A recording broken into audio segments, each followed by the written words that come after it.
Hi friends, स्वागत आहे तुमचं आपलं बंजारा गर्ल या चॅनेलमध्ये। सर्वांना जय सेवालाल। तर मी आज आहे ना भरल्या वांग्याची भाजी करणार आहे, खाऱ्या वांग्याची। तर तुमच्यासोबत रेसिपी शेअर करते। इथं माझा ना स्टँडला लावला होता मी मोबाईल, त्यामुळे थोडंसं दिसायला लागलंय बघा, ॲडजस्ट करून घ्या। मी पहिल्यांदा वाटण तयार करून घेतलं, हिरवं वाटण। त्याच्यामध्ये कांदा, ओलं खोबरं, हिरवी मिरची, लसूण, अद्रक आणि थोडीशी कोथिंबीर आणि थोडेसे जिरे टाकून मिक्सरला वाटून घेतले। जास्त बारीक नाही, थोडंसं मोठं ठेवलंय मी। त्यामध्ये आता मी यामध्ये हळद, थोडासा गरम मसाला आणि धने पावडर ॲड केले। सर्व मिक्स करून घेते हातानं। त्यात थोडंसं पाणी पण टाकलंय आणि पहिल्यांदा 2 वांगे मस्त कापून घेतलेत, 4 भाग केलेत त्याचे आणि कुठं किडकाही आहे का बघून कट करून घेतले।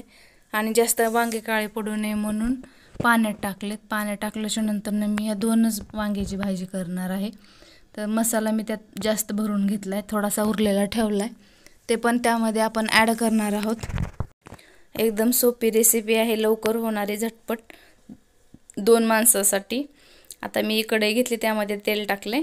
आता काय नाही, आपण थोडंसं शालो फ्राय करून घेणार आहे वांग्याला।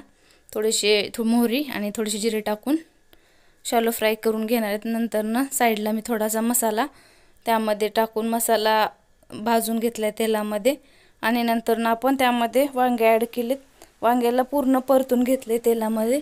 वांग्याला तेलामध्ये परतून घेतल्याच्या नंतर ना वांगे चांगले शिजतात आणि इतकी चविष्ट लागते ना ही भाजी, मला तर खूप आवडते।